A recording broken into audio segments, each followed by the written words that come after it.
sorry I'm late. I had to stop by the Wax Museum again and give the finger to FDR. We know Al-Qaeda, Zawahiri, is supporting the opposition in Syria. Are we supporting Al-Qaeda in Syria? It's a proud day for America. And by God, we've kicked Vietnam syndrome once and for all. Thank you very, very much. I say it, I say it again, you've been had. You've been took. You've been hoodwinked. These witnesses are trying to simply deny things that just about everybody else accepts as fact.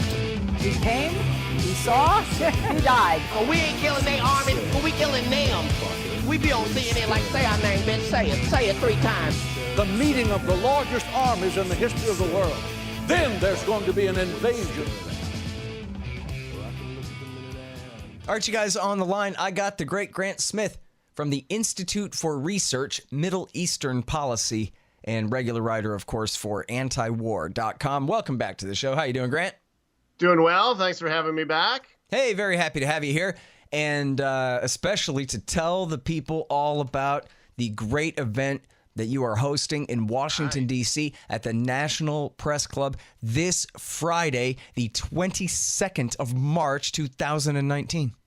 Absolutely. It's an action-packed day, starting with registration and the opening of our exhibitions at 8 o'clock a.m., and then going all the way through 5 p.m. with a full program of a really wide array of speakers from different backgrounds and different perspectives. And they'll all be talking just 2 days before the big American Israel Public Affairs Committee conference. They'll be talking about the Israel lobby and its impact on the United States. What fun. And it comes with lunch, you say? Well, it comes with one of the finest box lunches in Washington, D.C., I tell you, Scott. It's well, that's really good to know, because I think if people are thinking, geez, I'm going to spend my entire day at the National Press Club, I might get hungry in the middle of that, but you have that base covered there. We've got that base we have not only that base covered, but we have one of the most dynamite receptions in Washington, because at 5 p.m., after everyone's been going to the breakouts in our ideas fair and talking to other organizations that are all working on various aspects of Middle East policy, they have a chance to attend a giant reception. We pull back the curtains, reveal the cityscape, the wall opens, and it's reception time. So one of the most highly rated aspects of this conference, and this is the 6th one we've done, is that networking time that starts right at 5 p.m. till 7 p.m. Mm-hmm. Great. Now, listen, before we talk about all the great guests that you're going to have, I mean, the guest speakers and all of that you're going to have, tell us a little bit about the Israel lobby. Grant, you wrote a book. You wrote many books about this subject, and obviously run the Institute for Research, Middle Eastern Policy. But, you know, the controversy surrounding Ilhan Omar's recent comments have probably, I would guess, have brought the American Israel Public Affairs Committee, AIPAC as it's called, to a lot of people's attention for the first time. And they might not know too much about this. You know enough that you don't like it, and you host a whole event about how things really could and should be different. So tell me first your motive for that. What's going on with the Israel lobby that is such a problem to you anyway? Well, once you start digging into the authorship of a lot of major policymaking in the United States, and this year I'll be focusing on how the U.S. Original goal for having nuclear non-proliferation in the Middle East was essentially supplanted by Israel and its lobby's interest in Israel having nuclear weapons and the U.S. not talking about it, you start seeing that this was not a lone event, that there's a long history of the lobby in Israel supplanting U.S. policy, silencing any sort of examination through whether it's insistence on secrecy, censorship, accusing people of anti-Semitism for raising it, or government operatives simply classifying everything, and then finally really exploiting that cycle to continue to bring a lot of benefits to Israel at huge cost to the United States. So I'm going to be talking about the supplant, silence, exploit cycle, because it's really something that's been going on since 1948, when the lobby was established in this country. And of course, the important thing that's never discussed in any mainstream discussion, and even people who are generally good on this topic, is that the lobby really was set up essentially to influence the U.S. to give diplomatic support and arms to Israel with foreign money. The head of the American Israel Public Affairs Committee was on the Israeli Ministry of Foreign Affairs payroll all through the 50s. He was receiving foreign money from Israel to set up public relations and lobbying in this country. They were essentially caught and ordered to register as foreign agents, but again, this supplant, silence, and exploit cycle kicked in, and instead of having a properly regulated foreign lobby whose activities are exposed and whose coordination with the Israeli government is exposed, we instead see that supplant, silence, and exploit worked once again when the lobby itself was able to push back on the Department of Justice registration order, silence them by insisting that everything had to be done secretly and that all of the documents related to this would be classified until 2010, from the date of the order, 1962 to 2010, and then really exploiting that lack of proper disclosure to get all sorts of things from the United States. Most of the aid that's been given to Israel, and it's well over $250 million in known aid at this point, if you adjust for inflation, has been given since the U.S. first attempted to properly regulate the lobby. So there are a lot of problems with this spectacle that we're going to be seeing on Sunday, where virtually the entire U.S. Congress heads over to the Washington Convention Center and essentially is there to uncritically give claims and proclamations of unconditional U.S. support for Israel. Meanwhile, the entire rest of U.S. policy in the region is essentially in tatters. So there's a real problem with what's been going on for decades. And this conference has been getting bigger every year because more and more people have heard about it. Yours more and more theirs. people want to be a part of it. Yeah. Their conference, is hard to say how big that's going to be this year. I think they peaked at about 18,000 people. Many of them just shipped in, students and people. We don't ship in anybody because, of course, we essentially don't have the resources. But this conference has been growing. I hope someday that we'll outgrow the Washington Press Club, even though we like it a lot. But, it's hard to say. They've basically, they've got a hard sell this year. They've got a lot of problems with politics in Israel. Netanyahu's not quite the rock star. He's under a cloud of corruption scandals in his own country. And they've got, basically settlers taking over a lot of the party momentum over there. But more well, they're going to have a settler speak for the first time at the AIPAC conference, which previously had a two-state solution type of standard, because that was the American government's line. But now that the American government has changed their line on that, then I guess it's all right that they're going to go ahead and that's what's really at issue here, isn't it, Grant? That it's not just the creation of Israel in 48, because they got away with that.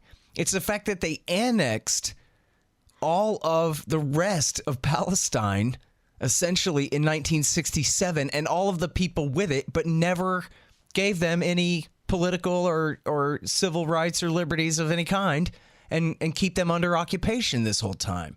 Absolutely. And try to deny it. It's a root issue. It's a root cause of a lot of the problems that, people coming to our conference want addressed, and they would like to see it done with more justice and not just have the whole thing papered over with, coordinated campaign contributions and Sheldon Adelson's demands. In fact, one of the people coming to speak at the conference has sued Adelson and a whole bunch of these organizations and individuals who pretty much dictate and fund a lot of the policy formulation, and so it's good to see why they're doing that and what the damage and backlash has been to just pumping so much unregulated, tax deductible funding into illegal settlements with absolutely no consequences or no real observation of law or IRS regulations or anything like that. So that'll be really interesting. But you're right. It's I think it's going to be more difficult. They're pushing their whole legislative agenda. All of these, or many of these people going to AIPAC, will be streaming out into Congress and demanding, hey, keep U.S. troops in Syria. Hey, it's time to attack Iran. Hey, we need more money for weapons in Israel. And hey, you've got to pass the Anti-BDS Act to strip away the rights of Americans to engage in lawful boycotts in their own country. And it's getting to be a much tougher sell when people are willing to push back and say, hey, you know what? These policies are horrible, and the way you get them implemented is incredibly corrupt, and here's why nobody should allow this to happen. Mm-hmm. And I think the counterfactual is, maybe we would have been at war with Iran by now if more people hadn't been getting together at meetings like this. Maybe these draconian measures to shut down speech on campus would be even further along if people weren't organizing more. Absolutely. And one of the things we're featuring at this conference are some of the organizations talking about tactics to fight these things, particularly at the state level. Back to that in just 1 second. I want to point out, from what you're just saying, though, about the former head of AIPAC, Steve Rosen, once told Jeffrey Goldberg, Commissar Goldberg, back then writing for The New Yorker, that a lobby is like a night flower, the lobby, and it does its best operations in the dark. And, I think there was a time specifically before Mearsheimer and Walt, but it's almost hard to remember now, where you couldn't really talk about this at all or something. It's like the forgotten war in Korea or something. It's not something that is really discussed, but they just got, well, first of all, their positions are too controversial now. And also the AIPAC meetings themselves have gotten way too big. They weren't supposed to be these giant, spectacles for the whole world to see. They're just supposed to be big enough to intimidate people with power in D.C. into going along with this thing. But so now I wonder what you think of the context that we're dealing with, the immediate short-term political reaction aftermath of Representative Ilhan Omar's comments about the power of the Israel lobby and the money they raise and they spend in Washington, D.C. in order to get their way. And everyone denounces this woman who never said the word Jew at all. She was specific. She made direct comparisons to the tobacco lobbies and the gun lobbies and the whichever other lobbies. I forget which all she cited, but she was clearly talking about money and political influence and demands based on that money and influence that American representatives must be loyal to this foreign country, and that she had a problem with that. And they said, you are such a hateful, evil anti-Semite for even saying that that's even has anything to do with anything. That's a total lie and it's totally wrong. And you would have to be an anti-Semite to say that. And then, by the way, in 3 weeks is our giant, massive summit in D.C. where we're going to spend tens of millions of dollars and we're going to raise hundreds of millions of dollars. Spend on House and Senate races across this country to make sure. And then they even say in the New York Times, we're going to bankroll anyone who primaries her.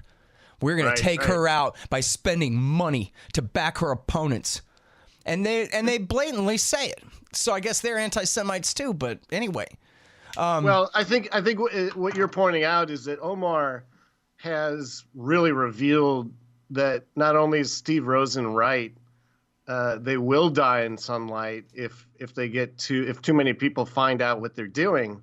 But she also revealed the fragility of their arguments. They can't come back at her and say, why, we're actually not coordinating campaign contributions. How dare you say that? because quite obviously that's the whole point of AIPAC, is to make sure that the money flows to the right candidates. I mean, Right. the entire thing was born on the concept of AIPAC's mentor, Abraham Feinberg, who said, I've helped a lot by making sure politicians get what they need, and that's campaign contributions. This is no secret if you know the history. What we should do is we should make an alliance with the Yes Men or some sophisticated hoaxsters and put out a press release saying AIPAC is going to prove how wrong she is by foregoing any participation in fundraising or donations in this election cycle at all, and prove that all congressional loyalty to Israel is based purely on the most honest emotions of the members of Congress and has nothing to do with money, and put it on official letterhead. See if we can get CNN to put that out there and see what happens. Yeah, I think that would be tough. I think nothing is more scrutinized and there's no more gatekeeping going on than in this particular division. But somebody put that memo in front of Wolf Blitzer and make him read it on air and then see what happens.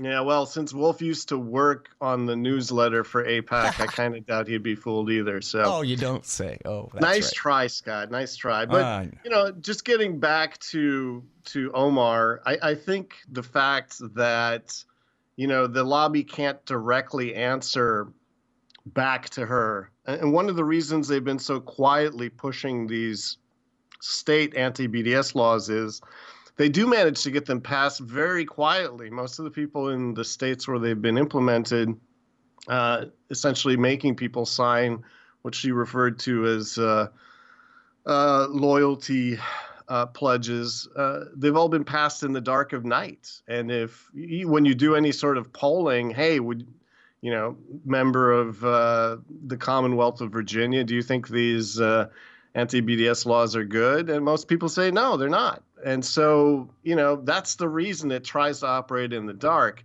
And one of its first strategies has been taking members of Congress on trips to Israel where they can be faded and lobbied and shown one side of the story in complete secrecy. And so when you look across the years, they started doing it when they passed some of the first truly large aid packages when you adjusted for inflation, close to $1 billion in today's dollars, 100 million back in the 1950s dollars. They were able to take people to Congress, take Congress members to Israel and really reward them firsthand for having passed these aid deals. So it's been going on a long time, and it's still going on to the extent that, any three members of Congress jumping on a plane to go overseas anywhere on a privately funded trip are headed for Israel. So it's really got to be quite blatant. I just read in the forward last week that I'm 99% sure it was in the forward about, it was an article about that now that Sheldon Adelson seems to be dying, what about all the things that he's financing? And man, I'm not positive, but I'm pretty sure the number was $700 and something million that he had spent on birthright trips over there for young American Jews to go over there, which is just, I don't know how many actual people in and out of there that amounts to, but that's a lot of, well, he's not the only one who funds that though either. That has been one of the fastest growing Israel affinity organizations in this $6 billion per year constellation that I'm talking about in my book, Big Israel. He's been one of the people funding it, but a lot of people have funded it, and it's gotten a lot of mainstream support, even though, if you're a Palestinian, you can't take a birthright trip over there, obviously. And it's creating a lot more controversy among American Jews, too, because that's another thing you can read about in the forward is young American Jews leaving the birthright trip and going and hanging out with Palestinians in Hebron and saying, what's really going on around here and this kind of thing, and they don't want that. Sure, there are many that are not willing to kind of be propagandized and want to see the other side. But, the members of Congress, there's nobody who's ever gotten off an AIPAC junket and tried to go do that. It's kind of that's true. So while maybe some young JVPers and other young Jewish students going over there will do that and then expose it in Mondo Weiss, the problem is most members of Congress are making multiple trips over there, $10,000 a pop. and they're not even getting good information. They come back terrified that this country is going to be wiped off the map.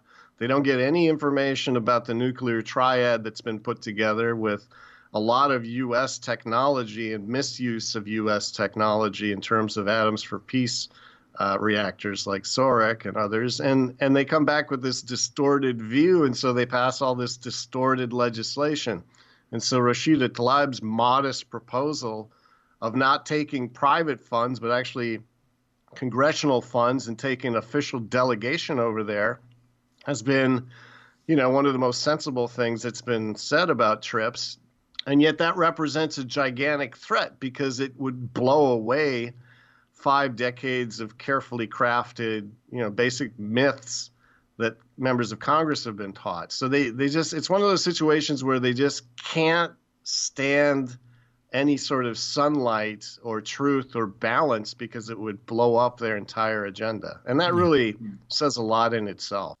Hey, y'all, here's how to help support the show. First of all, buy my book, Fool's Errand, Time to End the War in Afghanistan. It's available in paperback, Kindle, audiobook, and now in EPUB in all the different locations online there. You can get it, Fool's Errand. And also, really subscribe to the show. If you're not already a subscriber, there's an RSS button, iTunes, Stitcher, and all that stuff at scotthorton.org, and also at libertarianinstitute.org. 2 different feeds there, the same thing.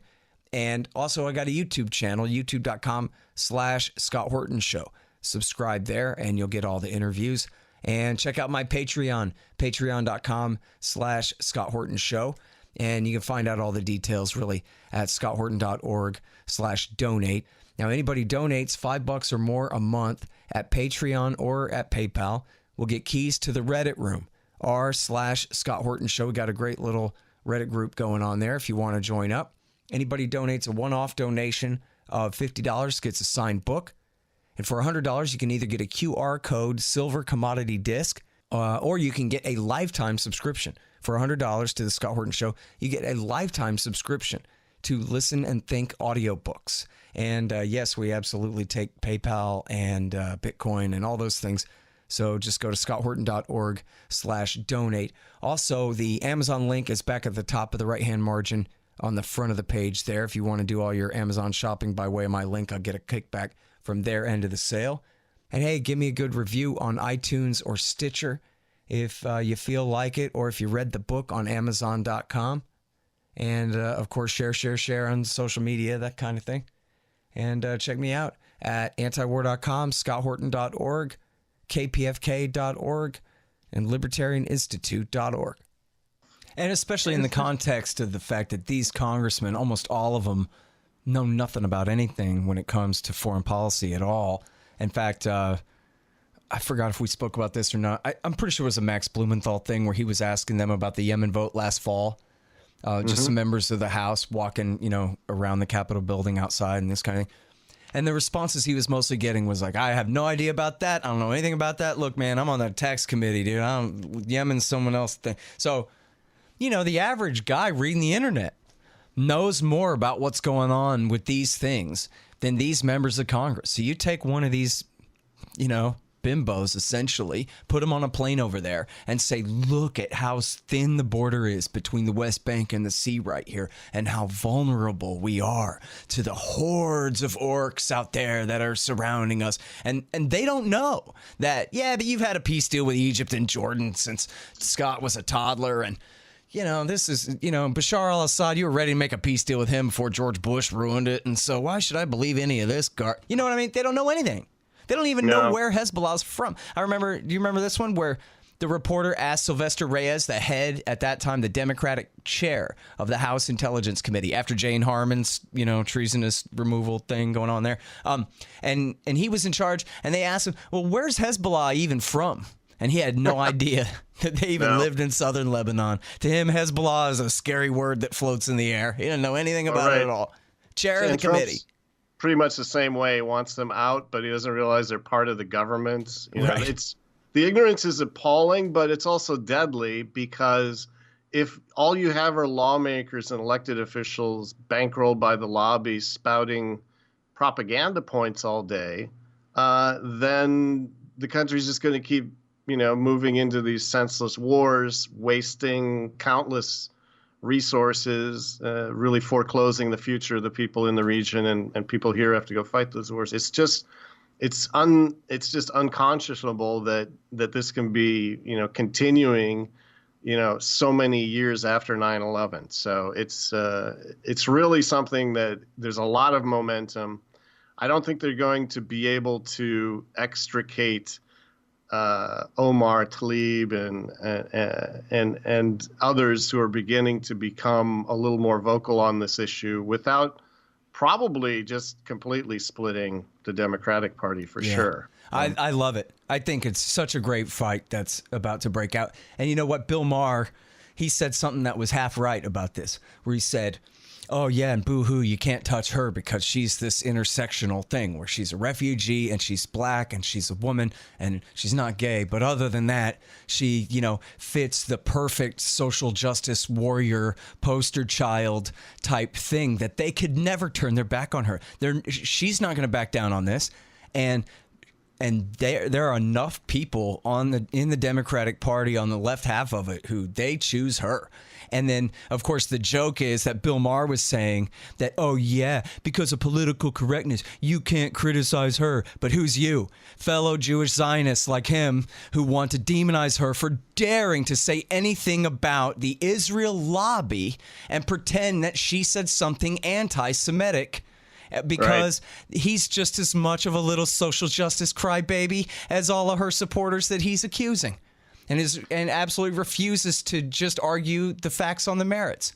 Yeah, well, he's got a really problematic stance an inconsistent stance on a lot of things. I mean, he can be a really funny guy, but I just wish he would bring Max Blumenthal on, because he would basically find that his inconsistencies are, boy, wouldn't that absolutely, they foreclose any real, authority on this issue. So you got that right. That's a good choice too but it won't happen. Phil Weiss is too sweet. Max Blumenthal can get in there and say, now listen here, and really lay it down. I think you're right about that. Absolutely.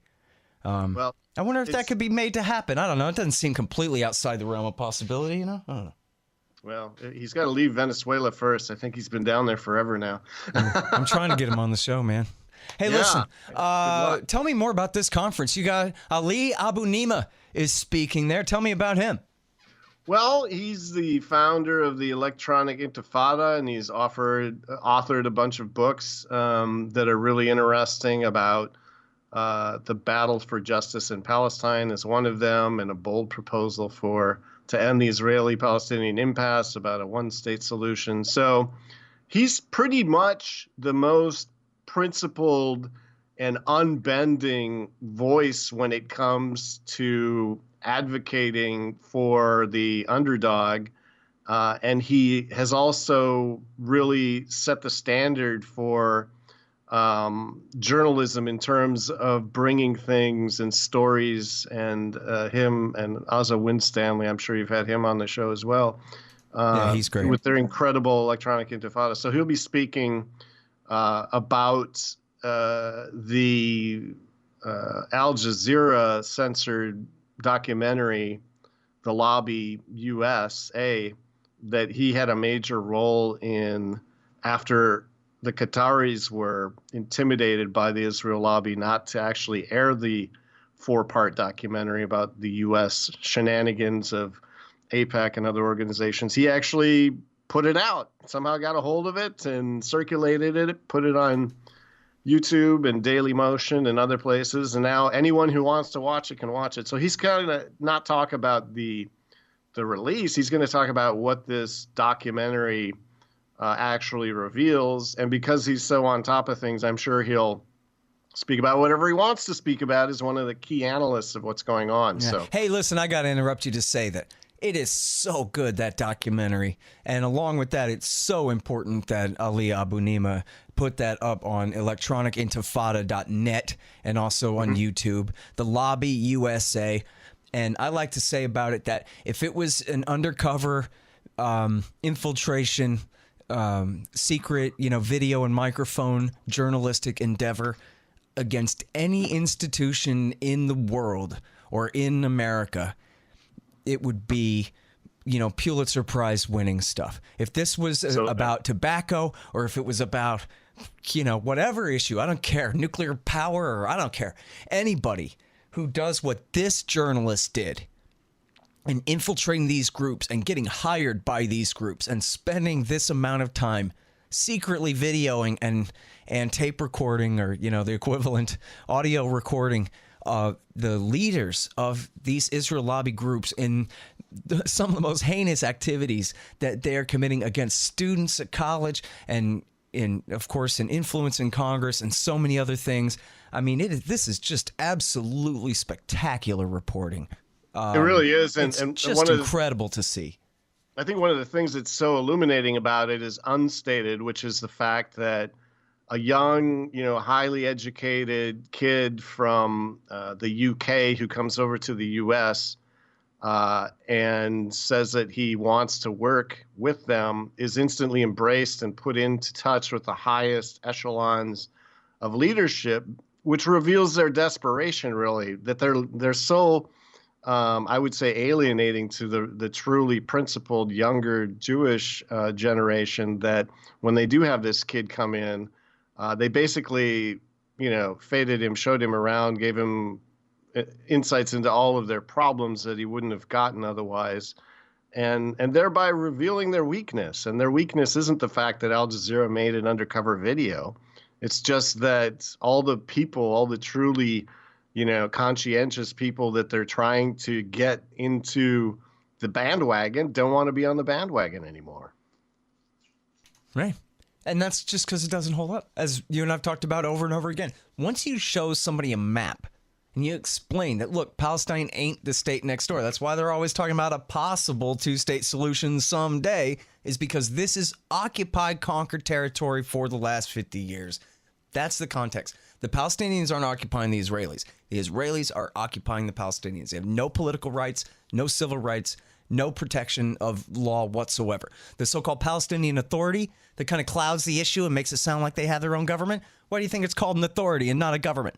Because it's essentially like the jailers allowing the Crips or the Bloods to run as trustees and have their own sub-law inside the prison. But that doesn't mean that the people of Palestine are sovereign in any way. They're not.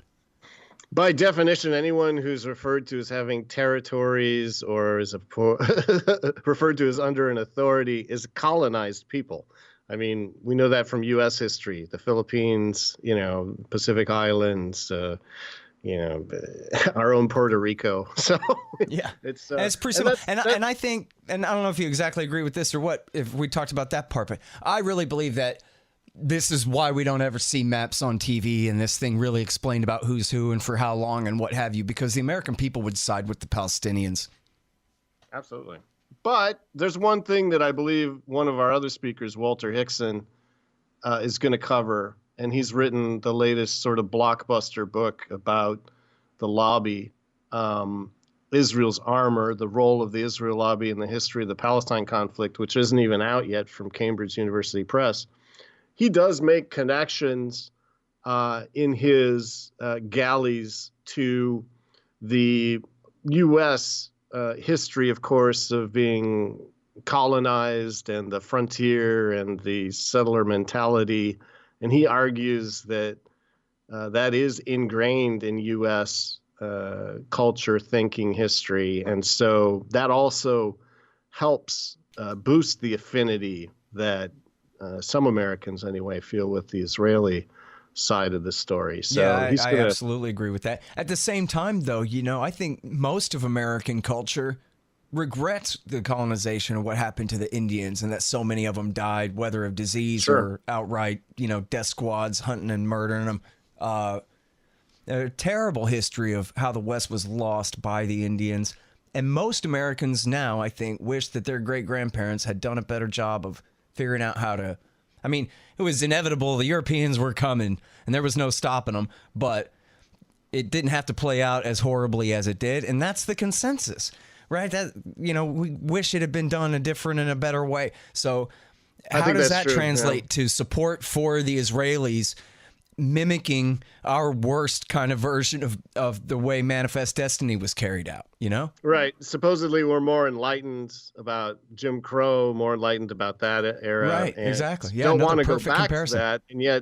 And yet our policy and our tax dollars are supporting just that. So And that, I think, is the best metaphor, really. That's the best analogy I like to invoke nowadays.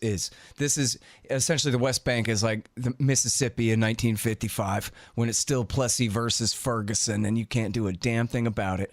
And if, we have a limited government. Unless you're black, you live in a totalitarian police state. That's how it is in Palestine. Right. And so I think he's going to help us with that whole story. And I'm going to throw out a name I didn't throw out last time we talked, which is Kathy Drinkard. You're going to be like, who, what? And she's a former educator in Virginia. And she's at the forefront of an organization called the Virginia Coalition for Human Rights. And what they're working on, they're fighting to keep their textbooks from being politicized. And she's going to be on a panel from that organization at the very end of the conference. And she's going to be talking about how they're trying to keep the local Israel affinity organizations from editing the textbooks so that settlements, that's even a euphemism. They're not called colonies, but they're trying to change references to settlements to references to neighborhoods. They're trying to control discussions in textbooks about occupation and, put in more softer language like Israeli control. And, they've got to fight pretty much line by line through 7 to 10 high school K through 12 social studies and history textbooks and keep an eye on this, because the incessant demands for softening and making the Israeli version of history in the Middle East is just a constant battle in that state. And so that is amazing. You could write a sitcom about that or something, it sounds like to me. Well, but I mean, here it is. Here's the fact, underfunded, small, but concerned groups of people with experience in particular industries can actually make a difference when they strike back, put out news releases, argue in public budget hearings, right, and just make a lot of noise. It really is, again, getting back to the whole cycle of supplant, silence, and exploit. They're breaking the cycle and not being silent. And they're saying, look, we don't want our textbooks modified to propagandize for the Israelis. Right. And, on the same organization, they've got another guy, Jim Metz, who has a lot of industry experience in Virginia. Wait, get back to that in a second, because I wanted to apologize for making light of the absurdity of the Israel lobby stooping to such depths, but I didn't want to undermine what you're saying about this great lady and her efforts, and as you're saying, how it's proved to be effective, that you can push back against this nonsense. Yeah. Yes, you can. Sure. Okay, now I'm sorry. Tell me about Jim Metz. Well, so Jim Metz noticed a long time ago that there's this entity that was created back in the 90s called the Virginia Israel Advisory Board that had all of these quasi-governmental powers. And he began looking into it and found out that not only are they state funded, but basically they're replicating the Virginia Economic Development Commission's work, except all they do is try to benefit Israeli companies all day and essentially bring them into the state, claim that it's making a lot of job opportunities, claim that, the Virginians couldn't do any of these things themselves with proper business plans, and dug into it and really got a lot of inside documentation from the governor's office, Ralph Northam's office, about what they were really up to. And there's just a lot of self-dealing, a lot of claims, false claims about their economic impact. And so they've put a spotlight on that and the fact that Virginia's trade deficit with Israel has just been booming. and that the goal of a lot of these companies is to get military contracts now that there's sort of a Buy USA mandate in the annual aid package. And so they're exposing all of that, and they're calling for the shutdown and audit of this organization. And so they've got a really solid case they've been developing against it. They've been very vocal in the state. They've done some polling in the state, finding that people are against this organization. So it's another case of people always asking, well, what can I do? This is so overwhelming. Well, they're basically fighting AIPAC AstroTurf organizations in their state, and they're saying, no, you guys are wasting money. You're making false claims. The public doesn't want you. Maybe you're able to fund politicians, which is always the name of the game with the Israel lobby, but the people in the state don't want this. And the Virginia Israel Advisory Board is kind of hitting a stone wall with this group. So I think that'll be probably one of the most exciting panels, because it answers the question, well, what can I do? And the answer is always, you can join a local organization that knows what's going on and work with them. Mm-hmm. And that's where this group came from. They came from a bunch of different organizations, different Richmonders for Peace and Jewish Voice for Peace chapters in the States, and they put together a coalition to specifically tackle some of the most harmful Israel lobby programs in their state, because, they realize that the lobby is the source of the problem. It's not something that you can't fight back. And so by making that realization, by saying, yes, it is in fact a lobby that's a problem here, what can we do about it? They've come up with some great programs for exposing and breaking the cycle. Great. Man, that's great. Okay, so they say you're not supposed to ask questions that you don't already know the answer to. Not that you're on trial and I'm cross-examining you or anything, but who's James North? James North has been burning up Mondo Weiss for years now. He's a guy who was on the ground in South Africa during apartheid and wrote a book about it, about the battle for rights in South Africa. And James North, who's obviously not as famous as founder or co-founder Philip Weiss of Mondo Weiss, is the guy who tracks the New York Times all day long. And so he's got this fantastic presentation he's making about all of the tactics the New York Times uses to rig the news on Israel-Palestine. And they're so brilliant. And I've seen some of his slides, so I'm not gonna reveal anything, but it just blew me away that he has deconstructed the New York Times propaganda model for this issue to the extent that,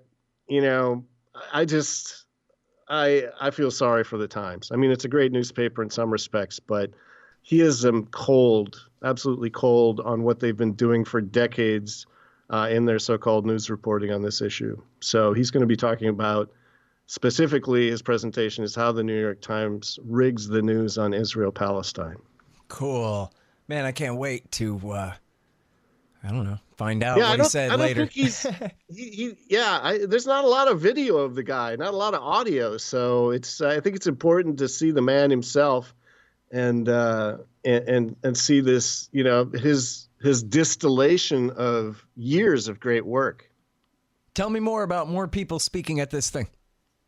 Yeah, sure. So I'm trying to look for the ones that we haven't talked about before, and certainly I'm not sure that we talked about Martin McMahon. I was just going to ask you. He seems like an interesting character.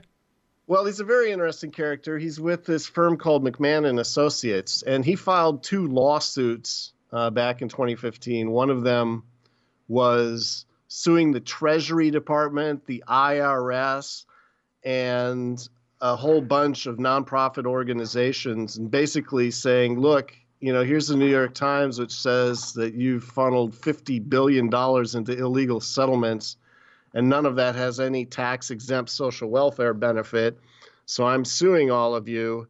And, of course, the government has unlimited resources, and he was not able to sustain that lawsuit. But at the same time, he filed another lawsuit against Sheldon Adelson, Haim Saban, Ahava, that group that's always funding the IDF, Friends of the IDF, and basically did so on behalf of Palestinians who are being ethnically cleansed by Israeli settlers. And his lawsuit was kicked out of court in the D.C. circuit, and he appealed it. And some judges just recently ruled in the appellate level that his arguments about ethnic cleansing and financial harm could in fact be litigated because they had absolutely nothing to do with U.S. foreign policy. And by the way, Elliot Abrams is one of the defendants of his lawsuit. And so, of course, he enjoys unlimited Department of Justice litigation support because of his role now in the Trump administration. So, but anyway, he successfully beat them in appellate court. They were trying to get the thing thrown out, and the judge said, no, these are actually things that should be settled. And so they've just sent it down to the lower court to keep going. So he's going to talk about his successful lawsuit and why why they can actually proceed with these sorts of things. And I hope he gives people more hope that you should at least try to sue on some of these issues. And so that's really why he's going to be there. Fantastic litigator who's actually brought a win to the table. Cool. Very cool. All right. So pick another. Well, here's one you haven't heard. The editor of the Washington Report on Middle East Affairs is going to be covering why talking about the Israel lobby matters.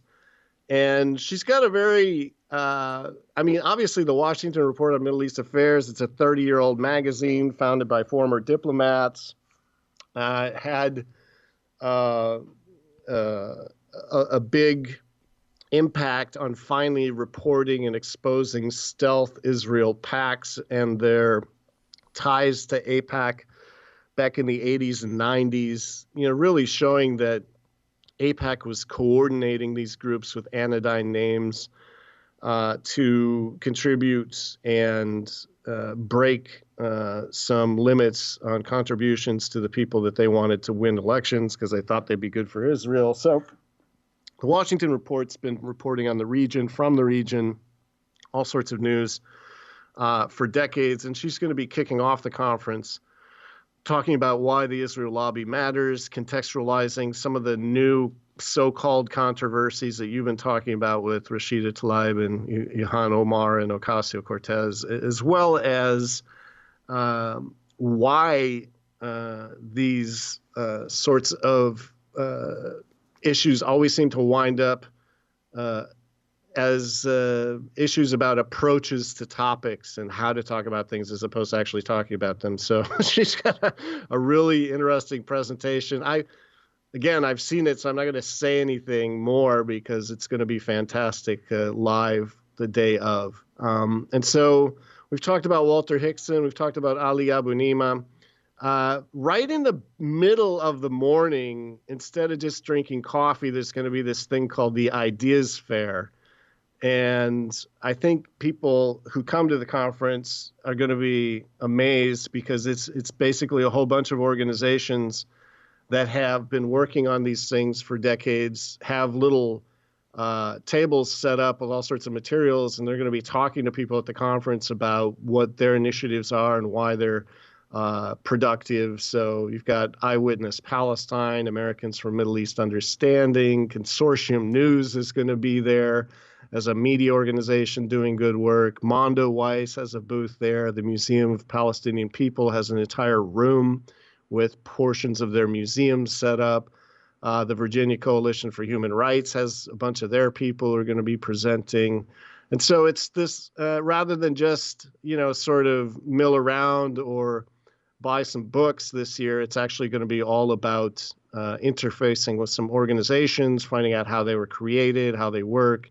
And so it's a real break from some of our previous conferences where, we had a lot of speakers from such organizations, but didn't necessarily have their representatives there interacting with the audience. So that's going to happen 3 times during the conference. They're not really breakout sessions. They're really free form and just go talk to the people set up all over the National Press Club. So they'll be in the Holman Lounge. They'll be in the West Room or the Ballroom. They'll be in the Bloomberg Room. I mean, just everywhere you turn, they're going to be these organizations doing great work with some of their materials and best people there to talk to the attendees. Right on, man. That sounds like so much fun, and like a lot of great work is going to get done there too. A lot of great speeches to be given. Well, yeah, people have come away from this conference and then written books. People have come away from this conference and then formed new organizations, and that's really what it's all about. It's really important for people who understand that there's something wrong to get together and figure out how to fix the situation. And so that Ideas Fair is going to happen in the morning, at lunch, and in the afternoon. And I think the fact that we've got for our keynote Susan Abu Hawa, whose stark title of her speech is Israel More Than Apartheid. She has spoken at the conference before. She blew people away. I think it was the only standing ovation, well, one of the only ones we've ever had. And she's really going to be talking about the Israel of reality versus the Israel of public relations and lobbying. And she's got an incredible trajectory of being born to refugees expelled during the 1967 war to Kuwait and being brought up and understanding what the situation was, and has written some incredible books about what's going on. She's really poetic and very impactful in her presentations. Again, I don't want to get too much into the content of it, but I've taken a quick look for technical reasons to make sure it looks good at the press club, and she's just got a presentation that's just going to blow everyone away again. And it's really from somebody who doesn't ever, this profile of person with direct ties just doesn't get a platform in the U.S., much less, at the National Press Club. So she's got a really interesting, hard-hitting expose that's going to be 30 minutes of pure, unadulterated, this is what's happening. Here's what you can do, that I think is going to be one of the best keynotes we've ever had. Cool, man. Well, you don't need it, but best of luck to you with this thing. I know it's going to be really great. It's this Friday, starts at 8 o'clock in the morning. Don't worry about spending all day at the press club, because you get a box lunch too, and maybe you get to meet Max Blumenthal. I did last year. It was really cool. Yeah. He shows up at a lot of these, and we can't promise anything, but a lot of interesting people show up. Scott, that's true. Yeah, no, I got to meet Jim Loeb there finally in my life, which was cool. I didn't know if I'd ever get a chance to meet him in person, and I love that guy. In fact, you just never know. I gotta say, not to highlight the video aspect of this thing too much, because I want people to show up at the press club, but one time a few years ago, you had Jim Loeb give a speech about the neoconservative movement. That's one of the greatest speeches anybody ever gave about anything, as far as what people need to know. Yeah. Neoconservatism in a nutshell, it was called. Right. Yes, exactly. Neoconservatism in a nutshell. Jim Loeb, who has been covering the neocons as a distinct species of Republican hawk since the late 70s, and in fact maybe even the early 70s, when they were still Scoop Jackson Democrats and this and that. But he's been on their case for decades and knows the subject as well or better than anyone, and gave such a great speech about that back then. Well, and if people can't make it, I would urge them to subscribe to the Washington Report on Middle East Affairs YouTube channel. The Wormia channel. If you subscribe, you'll get a notice of when it goes live. We usually, of course, webcast these things. And if you also go to the Israel Lobby and American Policy.org website, or just punch in Israel Lobby Con in your browser, you should see some video coming up, once again, directly streamed to that conference webpage. Yeah, so look, if you can go. But if you can't, then check out the video for sure. Of course, people should go. There's nothing, you there's no video stream that's ever going to replace face-to-face. And especially with the Ideas Fair, I'm not even sure how our crack video streaming crew is going to cover that. Probably, they'll be learning how to do it. But you got to go if you can. And if you can't, you can also see it on WRMEA, WRMEA.org, IRMEP.org. So, people can tweet in questions to #IsraelLobbyCon. And certainly the chat channel in the YouTube stream on the WRMEA channel. So, if you can't, you can still try to get some questions into these great speakers. We always do a good moderated Q&A where we get all the best questions bundled together and shot across the bow of the speakers. So and also Israel Lobby and AmericanPolicy.org is the official site of the event, right? That's it. There you go. The Israel Lobby and American Policy Conference 2019, March 22nd, all day at the National Press Club in Washington, D.C. Thanks again for coming on the show, Grant. Appreciate it. Thanks so much. All right, you guys, that's Grant F. Smith, author of Big Israel and director of the Institute for Research, Middle Eastern Policy. That's IRMEP.org, IRMEP.org. You can also find all his articles at antiwar.com. And once again, the site for the event is Israel Lobby and AmericanPolicy.org. All right, y'all, thanks. Find me at libertarianinstitute.org, at scotthorton.org, antiwar.com, and reddit.com/Scott Horton Show. Oh, yeah, and read my book, Fool's Errand, Time to End the War in Afghanistan, at foolserrand.us.